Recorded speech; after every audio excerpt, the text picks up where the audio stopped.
Good morning, everyone. Welcome back to the session. So, here we start with chapter number 2 of Class 6 NCRT History on the Trail of Earliest People. So, here in this chapter, we are going to see about why did early men move from one place to another? What are all the reasons he moved? What are all the tools he made? How did he make the tools? And how did he choose a location for his habitat? What are all the key factors he had for choosing the habitat? And we are going to see few places and based upon their ages. So getting to the first slide, the early men, they were either hunters or gatherers. If they were a hunter, they hunted wild animals, fish and birds for their meat, and also they used wild animal skin as their clothes to cover their body. So if they were a hunter, what are all the qualities he must have? He must be alert, he should be quick, and he should have the presence of mind to know what the animal is going to react towards him. And if he were a gatherer, he collected fruits, nuts, seeds, leaves and stalks from the forest. What is the quality a gatherer must have? He checked for edibility. When he collected the fruit, vegetable from the forest, he found that this substance consumable by human, whether it contains any toxic or poisonous substance within it. So he checked for edibility. So getting on to the next slide, here we come to know why did he move from one location to another location.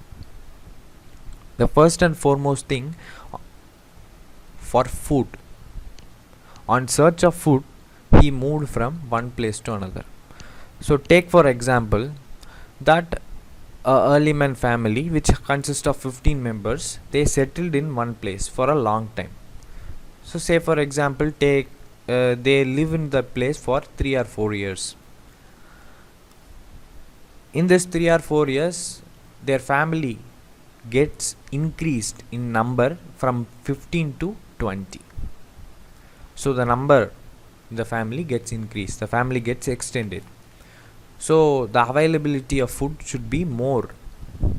So if they are using the natural resources in that area, it will be getting decreased from day by day. So if they are collecting fruits from the plant, it will be getting decreased day by day. So when the family is getting extended, they need to choose a location which have more number of natural resources, where the resources are abundant. So these were the one of the reason why he moved from one place to another. And if the person is a hunter, he followed the animals to hunt it. The animals, they didn't stay in a particular place or one place. They were in movement and search of their own food. It is, take for example, if that was a goat, it moved from one place to another in search of grass.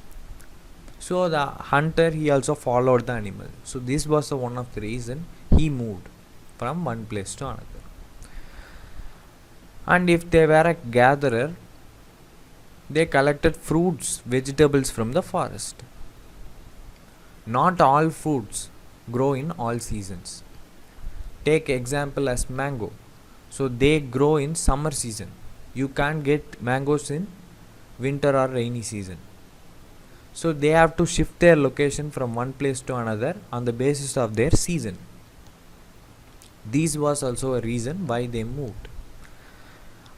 And water was a main resource. They need water for everything.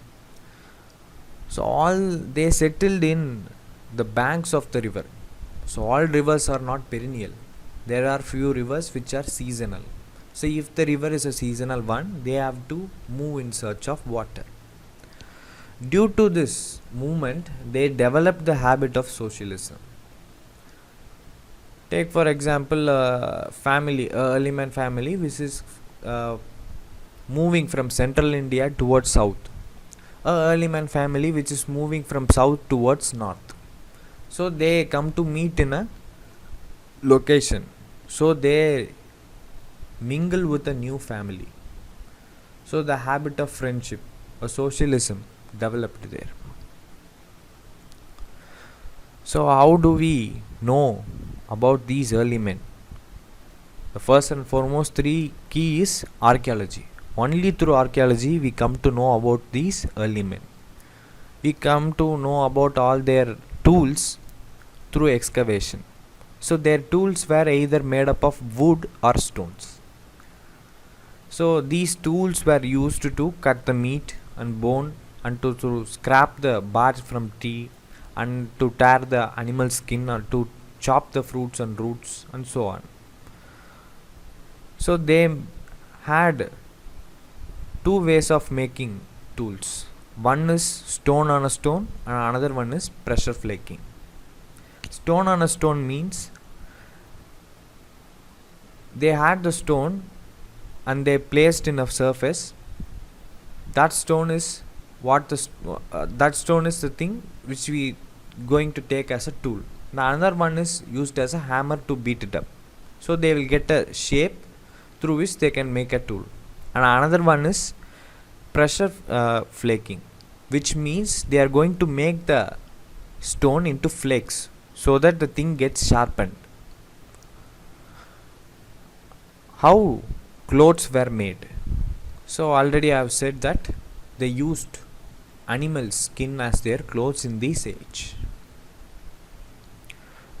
Here comes how did he choose his location, his own place.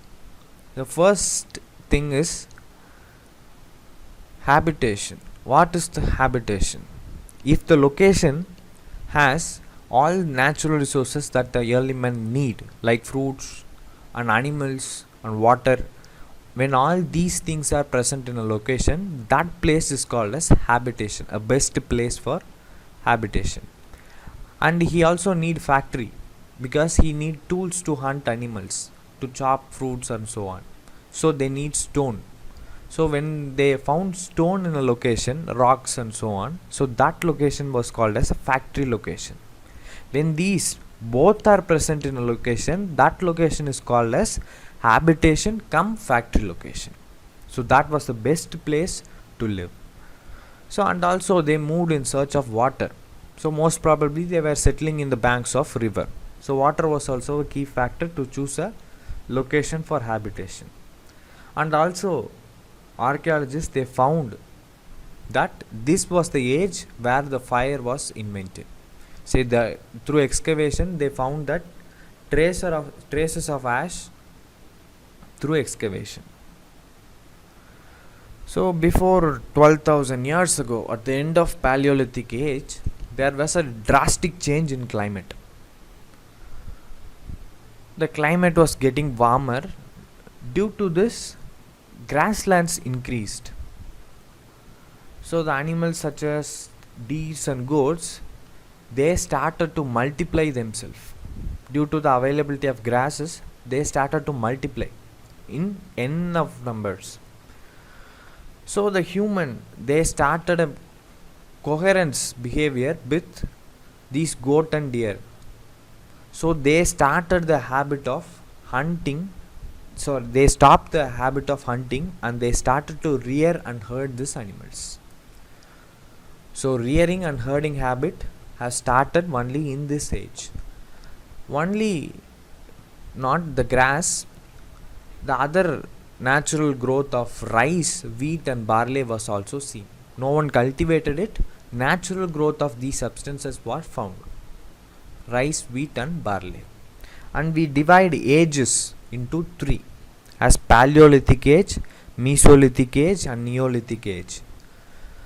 So Paleolithic age is from 2 million years to 12,000 years. So from 12,000 years to 10,000 years it is called as Mesolithic. When it is less than 10,000 it is called as Neolithic. We will see few sites which based on these ages. So Paleolithic age are mentioned with triangle like Hangsi, Kurnul caves, Bimbekta. So these are Paleolithic ages. And we also see the modern cities such as Mumbai, Kolkata and so on.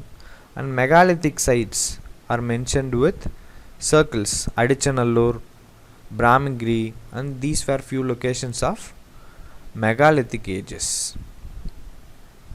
So getting back into the slide, how do we know about all these?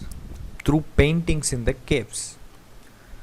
So take for example, a painting is found in a cave like a human being who is hunting a wild animal. So through which we come to know that they were hunters.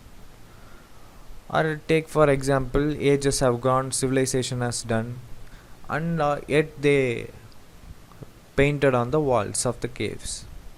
Take for example, a king is sitting and he is governing his people.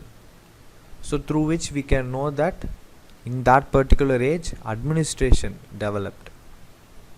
So these were the few evidences we have got through paintings.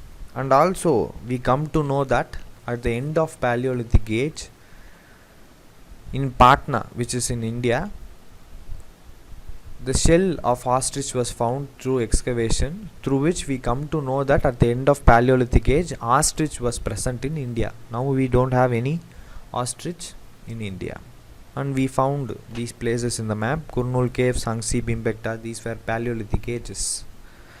So hence we complete chapter number 2 of NCERT. Subscribe our channel to get notification. Have a good day. Thank you.